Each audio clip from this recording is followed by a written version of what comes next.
అందరికీ నమస్కారాలు. ఈరోజు కోట శ్రీనివాసరావు గారు చనిపోవడం చాలా బాధాకరం. మొన్నటి వరకు చాలా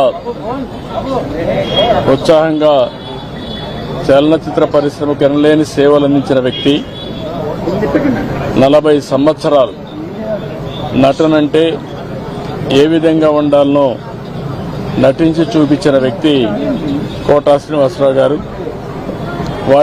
వారితో నాకు దగ్గర సన్నిహిత సంబంధాలున్నాయి.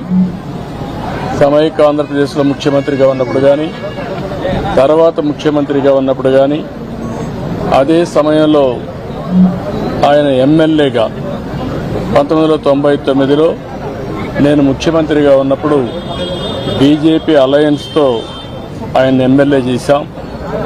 ఎమ్మెల్యేగా ప్రజాసేవలో కూడా బాగా రాణించాడు. సినిమా రంగంలోనే కాకుండా ప్రజాసేవలో కూడా బాగా కృషి చేసిన వ్యక్తి కోట శ్రీనివాసరావు గారు. ఈరోజు మనందరం కూడా ఆయన డైలాగులు చూస్తే ఒకే సీన్లో ఏడిపించగలుగుతాడు, భయపెట్టగలుగుతాడు. అలాంటి అరుదైన సంఘటనలో అరుదైన నటనతో ఒక విలక్షణ నటుగా ప్రఖ్యాతి పొందిన వ్యక్తి. ఒక తెలుగే కాదు, తమిళ్, కన్నడ, హిందీ అనేక సినిమాల్లో 750 సినిమాల్లో నటించినటువంటి వ్యక్తి కోట శ్రీనివాసరావు గారు.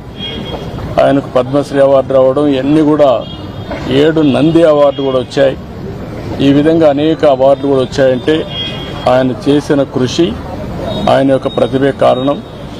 అలాంటి ఒక మంచి నటుడిని తెలుగు రాష్ట్రాలు కోల్పోవడం చాలా బాధాకరం. చలనచిత్ర పరిశ్రమ కోల్పోవడం చాలా బాధాకరం. అలాంటి వ్యక్తి పట్ల నా మరణం పట్ల నా ప్రగాఢ సానుభూతి తెలియజేసుకుంటూ, వారి కుటుంబ సభ్యులకు నా ప్రగాఢ సానుభూతి తెలియజేస్తూ, వారి ఆత్మకు శాంతి కలగాలని భగవంతుని మనస్ఫూర్తిగా ప్రార్థిస్తున్నాను.